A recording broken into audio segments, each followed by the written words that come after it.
battle was a bloody thing. The singers would have us believe it was all Rhaegar and Robert struggling in the stream for a woman both of them claimed to love. But I assure you, other men were fighting too. The elder brother to Brienne of Tarth, A Feast for Crows, chapter 31, Brienne 6.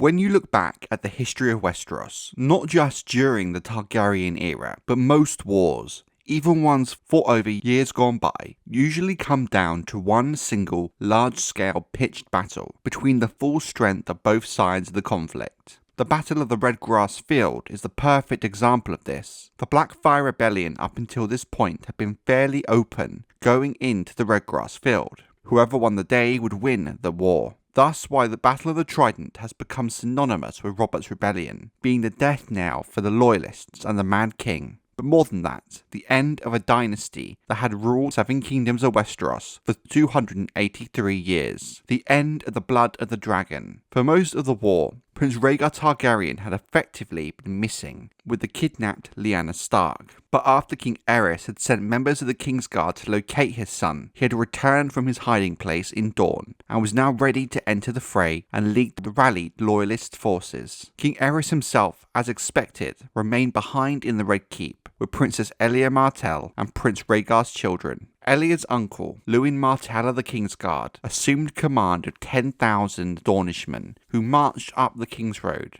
and joined them to Rhaegar's royalist army en route to the Trident.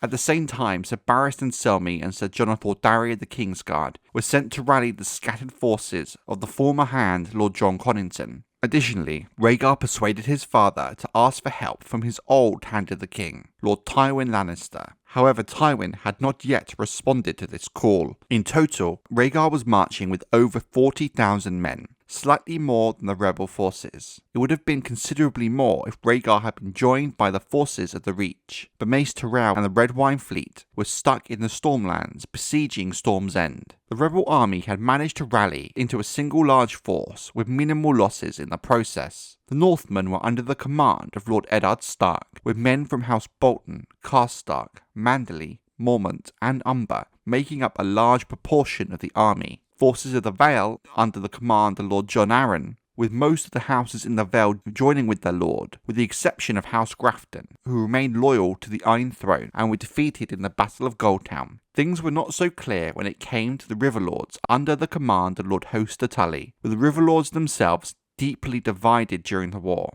Houses such as Darry, Goodbrook, Mooton and Rhaegar, some with personal ties to House Targaryen, taking up the royal cause. House Frey the twins, the largest house sworn to House Tully, were slow to gather their levies, but were backing the rebels. Lord Hoster still had command of most of the Riverland houses, while Robert Baratheon had managed to march a large portion of his Stormlords to the Trident. Many houses from the southern Stormlands had been trapped in the south by the Reach army at Storm's End. Thus, while Robert Baratheon did contribute to the number of rebels, it was not so much as the other rebel lords. It should fairly be noted that the young Lord of Storm's End had already seen the most action during this war. Do you remember the Trident, Your Grace? I won my crown there.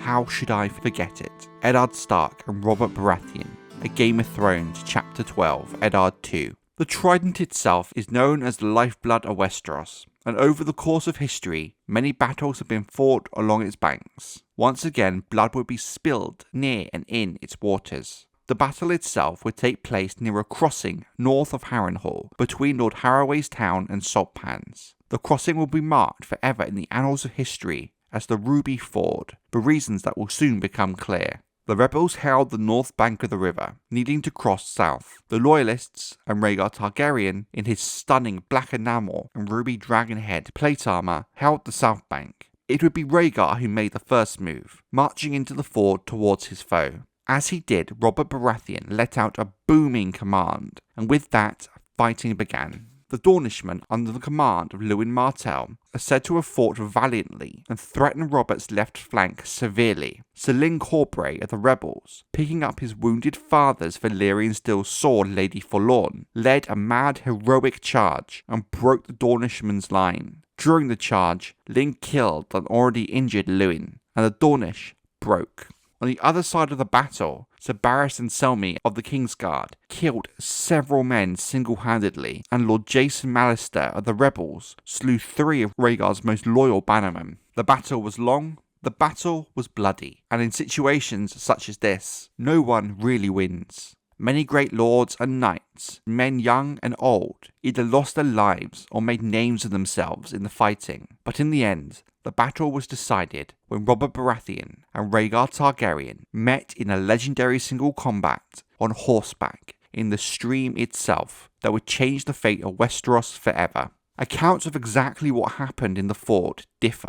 Some say the duel was only moments, but some others that it went on for a long while. But Robert eventually raised his huge warhammer and crushed Rhaegar Targaryen's chest with a blow so strong it caved in the prince's breastplate. The rubies adorning Rhaegar's armor were shattered free to litter the river, giving the ruby ford its name. Rhaegar Targaryen, the prince of Dragonstone, the man who had once shown so much promise to become a great king, died broken and bloody in the waters of the Trident. And with him, the last hope of House Targaryen. Now leaderless and hopeless, the royal army broke and fled, some back to King's Landing, some back to their homes. The battle screamed about Lord Robert and Prince Rhaegar both, and by the will of the gods or by chance, or perhaps by design, they met amidst the shallows of the ford. The 2 knights fought valiantly upon their desaries, according to all accounts, for despite his crimes, Prince Rhaegar was no coward. The writings of Yandel, The World of Ice and Fire, The Fall of the Dragons, Robert's Rebellion. In the direct aftermath, Sir Barristan Selmy of the Kingsguard was close to death when he was brought before Robert Baratheon. Although he was counselled to kill him by Lord Roose Bolton, Robert spared Barristan's life and sent his own maester to tend to his wounds. Lord Wyman Manderley granted the Wolf's Den to Sir Bartimus as reward for saving his life during the battle. Both sons of Mors Crowsfood Umber were killed at the Trident, and Lord Grandison died a year later from wounds sustained in the fighting. The son of Lord Goodbrook made peace with Lord Hoster Tully and Robert. The battle was the decisive engagement of the war. Walder Frey arrived after the battle was over, so Lord Hoster Tully has since called him the late Lord Frey and questioned his loyalty. When King's Landing learned of Prince Rhaegar's defeat, King Aerys II sent the pregnant Queen Rhaella with Prince Viserys to Dragonstone for their own safety, as Prince Viserys was now his heir and the only hope for House Targaryen. Aerys kept Elia Martell and her children by Rhaegar